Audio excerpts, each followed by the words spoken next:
ये पीरियड हो गए, लंच हो गए, खा लो। पीरियड मतलब प्रार्थना। सन्नाम से पीरियड आती है ना, प्रार्थना आती है, उसको आता हो वही सुना दियो।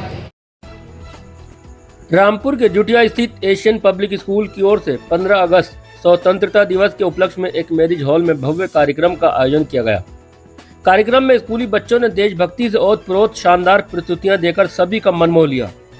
बच्चों की बेहतरीन परफॉर्मेंस और प्रतिभा देखकर कार्यक्रम में मौजूद अभिभावक और अतिथि भी तालियां बजाने को मजबूर हो गए। कार्यक्रम में मुख्य अतिथि के तौर पर मौलाना मोहम्मद अली जौहर यूनिवर्सिटी के vice chancellor professor doctor Zahiruddin साहब शामिल हुए। स्कूल प्रबंधन की ओर से मुख्य अतिथि का जोरदार स्वागत किया गया। इसके बाद बच्चों ने देशभक्ति गीत, सांस्कृतिक प्रस्तुतियां और विभिन्न कार्यक्रमों के माध्यम से अपनी प्रतिभा का शानदार प्रदर्शन किया। बच्चों की प्रस्तुतियों में देशभक्ति का जज्बा साफ दिखाई दिया। नन्हे मुन्ने बच्चों से लेकर बड़े विद्यार्थियों तक ने पूरे उत्साह के साथ कार्यक्रम में हिस्सा लिया। बच्चों को टैलेंट को देखकर मुख्य अतिथि प्रोफेसर डॉक्टर जहीरुद्दीन भी काफी प्रभावित होकर खुश नजर आए। इस मौके पर प्रोफेसर डॉक्टर जहीरुद्दीन ने बच्चों की प्रतिभा की जमकर सराहना की और कहा कि बेहतरीन शिक्षा के लिए मौलाना मोहम्मद अली जौहर यूनिवर्सिटी के दरवाजे इन प्रतिभाशाली बच्चों के लिए हमेशा खुले हैं। उन्होंने बच्चों को पढ़ाई के साथ साथ अपने हुनर को दिखाने और आगे बढ़ने की प्रेरित किया। वहीं कार्यक्रम में मौजूद बच्चों के माता पिता भी अपने बच्चों की शानदार प्रस्तुतियां देखकर बेहद खुश नजर आए। अभिभावकों ने स्कूल प्रबंधन और शिक्षकों की मेहनत की भी सराहना की। कुल मिलाकर एशियन पब्लिक स्कूल जुटिया की ओर से आयोजित स्वतंत्रता दिवस का ये कार्यक्रम देशभक्ति, प्रतिभा, उत्साह से भरपूर रहा। कार्यक्रम में स्कूल के संचालन, शिक्षक, अभिभावक और बड़ी संख्या में छात्र छात्राएं मौजूद रहे। नहीं, टीचर ही बहुत अच्छे हैं क्योंकि टीचरों ने तैयारी कराई होगी उनकी। जो बच्चे एक हफ्ते से यहाँ लगातार आ रहे हैं, उनके माँ बाप की हिम्मत देखिए कि वो उन्हें भेज रहे हैं, क्योंकि जो भी आइटम यहाँ पेश किए गए उनकी प्रैक्टिस बहुत ही जिसे कहते हैं मेहनत से कराई गई होगी। खास करके बहुत छोटे बच्चे कितना अच्छा बोले, कितना अच्छा प्रेजेंटेशन किया इन लोगों ने, और मैं इनकी इस पर दाद देता हूँ। और स्कूल यही नहीं बल्कि और भी स्कूल इस तरह मेहनत करेंगे और दूसरे शहरों में अपने बच्चों को ना भेज करके प्लीज अपने बच्चों को 12th के बाद या जो हमारे रामपुर पब्लिक स्कूल वगैरह हैं इनमें बच्चों को भेजिए, अच्छी तालीम दिलाइए। और हम वहाँ पर मौजूद हैं। नहीं, मुझे बहुत अच्छा स्कूल लगा और मैं यही आया था क्योंकि किसी स्कूल में पहली बार आया हूँ और मेरा मकसद ये था कि मैं ज़रा तालीम का मियार देखूँ जा करके, और फिर उन बच्चों को क्या क्या सिखाने की इन्हें ज़रूरत है वो हम अपने यहाँ पूरी कोशिश करेंगे और हम पूरा मुकम्मल इंसान, एक अच्छा स्टूडेंट इंशाल्लाह बना करके जो यूनिवर्सिटी से निकाले। एशियन स्कूल के बच्चों को आपने दावत भी दी है एडमिशन के लिए जौहर यूनिवर्सिटी जी, तो क्या सोचिए, टैलेंट अच्छा लगा? नहीं, देखिए टैलेंट भी है और रामपुर की हिस्ट्री में जानता हूँ। यहाँ पे जो पेरेंट्स हैं उनकी ख्वाहिश भी है जैसे रामपुर है, मुरादाबाद है कि उनके बच्चे पढ़ें, लेकिन मजबूरी ये है कि बेचारे ई रिक्शा चला रहे हैं, कुछ के घर में खाने तक के बच्चों के लिए नहीं होता, तो उनके लिए भी आजम खान ने इस यूनिवर्सिटी को बनाया है। सबसे कम फीस जौहर यूनिवर्सिटी है पूरे हिंदुस्तान में किसी प्राइवेट इंस्टीट्यूशन के। सारी चीजें खत्म हो चुकी हैं, तो 99 के बादल छट चुके हैं। हमारे यहाँ सारे कोर्सेज मौजूद हैं। वो मैं लिस्ट आज लाया नहीं, एडमिशन सेल में मैं सबसे रिक्वेस्ट करता हूँ आए और पूरी इंक्वायरी हासिल करें। और पिछले कई सालों के मुकाबले इस वक्त एडमिशन हमारे यहाँ बहुत ज्यादा और उम्मीद से कहीं ज्यादा हो रहा है। मौजूदा वक्त में कितने छात्र हैं? देखिए 3000 के करीब तो पहले से ही मैं कई जगह बता चुका हूँ, लेकिन इस बार जो दाखिलों की स्पीड शुरू हुई है, यानी आज 15 अगस्त है, इतने बच्चे इस वक्त आ रहे हैं और दूर दूर के आ रहे हैं। रामपुर के आसपास के तो कम हैं, जैसे बस्ती और इलाहाबाद, दूर दूर के बच्चे आ रहे हैं बहुत। और ये जो आने का जो शौक बढ़ा है, जो क्रेज बढ़ा है, इसके लिए मैं सबका बहुत बहुत शुक्रगुजार हूँ। और इंशाल्लाह हम वो टारगेट बहुत जल्द पूरा कर लेंगे जिसका ख्वाब आजम खान ने देखा है। भाई मैं आपको बताऊं कि इसके लिए हमारी टीचर्स बहुत मेहनत करती हैं और बच्चे भी बहुत ज़्यादा मेहनत करते हैं, और बच्चों के साथ जो हमारे बच्चों के पेरेंट्स हैं वो बहुत सपोर्ट करते हैं।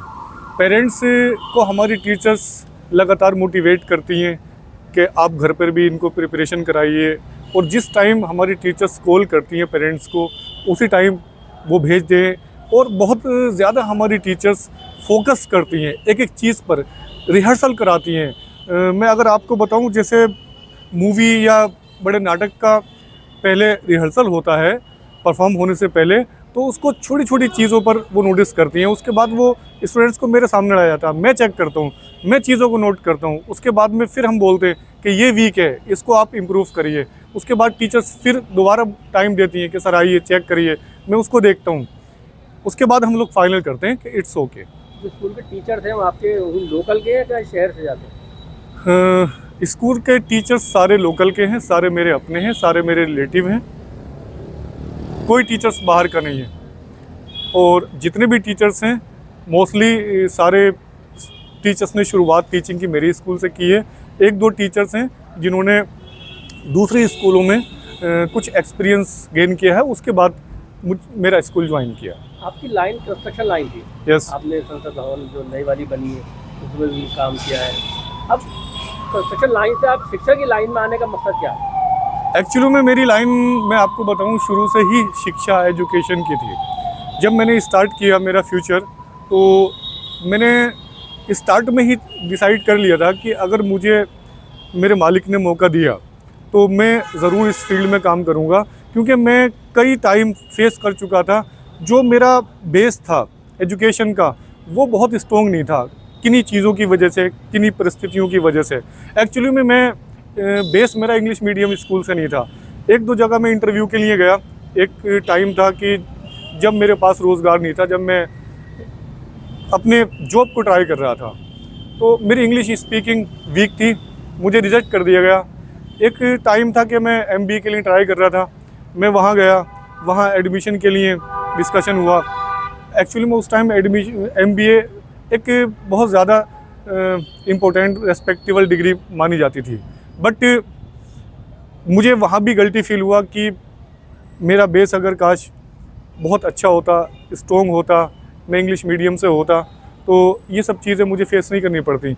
उसी टाइम, उसी दौरान मैंने डिसाइड किया कि अगर मुझे मौका मिला फ्यूचर में, मेरे कुछ ऐसे हालात बन गए, तो मैं अपने कमज़ोर तबके के लोगों के लिए, जो ख़ासकर बेल्डर हैं, कारपेंटर हैं, हेल्पर हैं, यही लोग मेरे गांव के आसपास मोस्टली इन्हीं की आबादी है।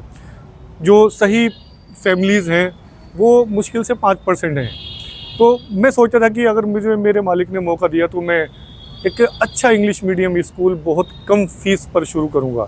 एक्चुअली में जैसे कि आप जानते हैं, जो हमारे इंग्लिश मीडियम स्कूल हैं जो थोड़े फेमस हैं, उनकी फ़ीस स्ट्रक्चर आप देखिए। फर्स्ट क्लास से अगर 8th क्लास तक की बात करें तो 2000 से शुरू होकर 8000 तक बैठ जाता है। इसके अलावा भी एक्स्ट्रा चार्जेस आते हैं। एक साल का खर्च अगर मोटा मोटा माने तो 1.5 से 2 लाख बैठता है। अब एक कारपेंटर, एक बेल्डर, एक हेल्पर अगर एक बच्चे को भी कराना चाहेगा तो वो कैसे करा सकता है? और बच्चे के अंदर टैलेंट है। क्यों? क्योंकि मेरे पास मोस्टली इन्हीं लोगों के बच्चे हैं जो आपने देखे हैं मेरी स्कूल की परफॉर्मेंस में। आपको नहीं लगेगा कि वो बहुत एवरेज और पुअर फैमिली से। अच्छा, आपका जहाँ स्कूल है जुटिया में, वहाँ ऑलरेडी पहले से कई स्कूल हैं।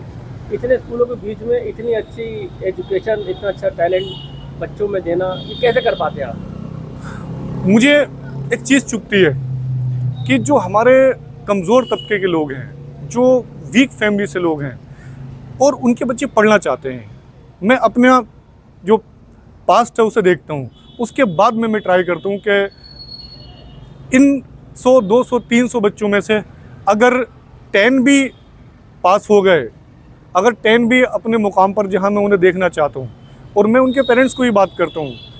कुछ बच्चे ऐसे हैं मेरे स्कूल में, आज मैं आपको बताऊँ 50 अराउंड बच्चे ऐसे हैं, अगर उनके पेरेंट्स लगातार मेरे साथ कांटेक्ट में रहे, मेरे साथ लगातार रिश्ते में रहे बच्चों को लेकर, तो वो बच्चे जो बनना चाहेंगे, जो का मतलब आप समझते हैं, जिस पोस्ट पर वो जाना चाहेंगे, उनके अंदर इतना टैलेंट है।